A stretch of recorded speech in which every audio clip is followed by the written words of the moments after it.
Hey friends, Wayne over here at the Ram Man Inc. Don't forget the ink. Hey, I'm going to go over the D200 spindle setup real quick to help out folks that may have some confusion. So hopefully things will go smooth and rapidly because we's on camera. But most of the things I design are pretty easy. If you've got any adaptive skills whatsoever, know what a pair of slip joint pliers are and some common sense, you can probably do it. So we've got our truck spindle right here. The D200s typically, they take the A5 bearing and the A3 outer bearing. We've slipped on our bearing spacer right here. We've mounted our plate. Of course, this is the bottom, so that right there is the bottom. That right there is for the rear steering stop. So basically, that tells us that this is the passenger side. And so we've mounted the plate in that 10 o'clock position on the trailing edge, rear mount, like one of the ones we suggest. You can actually do 4. There's the original holes that are in the top of the spindle for the backing plate. That's your little 3/8 by 24s. And so those are just threaded in with your lock washer. This is the 2 holes that you have to drill in the spindle, which is the directions. Your 7/16 by 20s go right there. And that holds the plate on. It's very, very simple. So I guess we need to, we got a greased bearing. We slip in there. Need to install the seal. Now folks, yes, not everything is exact. I had a client one time say, "Wayne, my seal's hard to get in," and you know, there's different variances today. Let's be for real, 10 thousandths, right? Over who stamps this cheap seal out, or the rotor, a couple different vendors, huh? So, you know, this one taps in fairly well. This one was a little snug, so I took some sandpaper, took off about 5 thousandths, and so that's what we mean by adaptive skills. I've had some clients where some little thing like that shuts down the entire install and ties up a bay at a shop. What do I do? What do I do? They're calling. Hopefully that won't happen to you.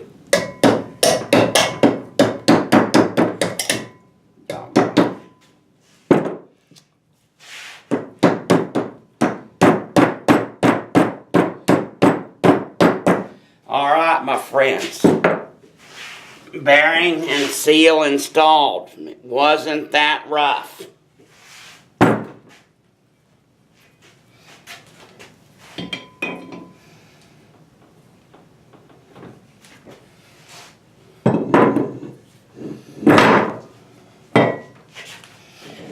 Spindle installed. Wasn't that rough. A3 bearing. Spindle washer. Spindle nut.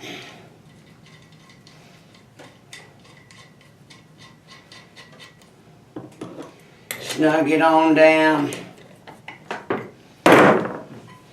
Don't want it too tight, but we want it snug. Just like my daddy used to tell me. First brake job I ever did, I was 9 years old, and we were doing this new Toyota Celica up there in Washington. There we go. So, in just a couple minutes, my friends, literally, and I've actually slowed down because I'm on camera, this spindle assembly is put together. We have 2 bolt holes right here for our caliper mount. we have a couple of spacers.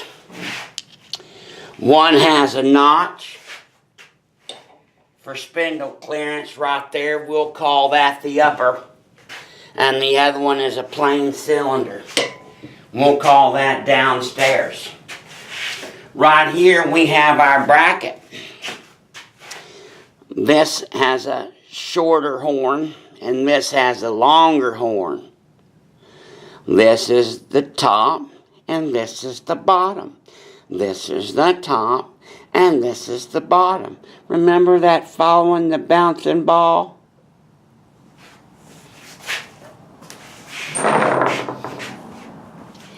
So, calipers mounted on the pin bracket assembly, and you can install this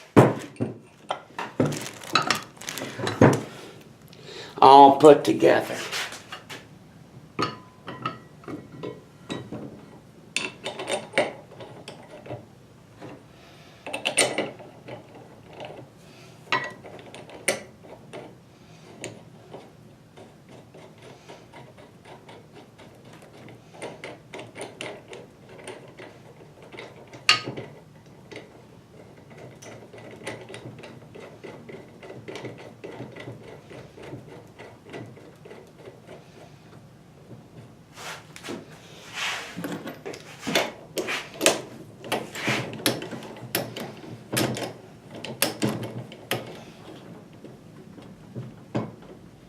So, all we're doing is tightening down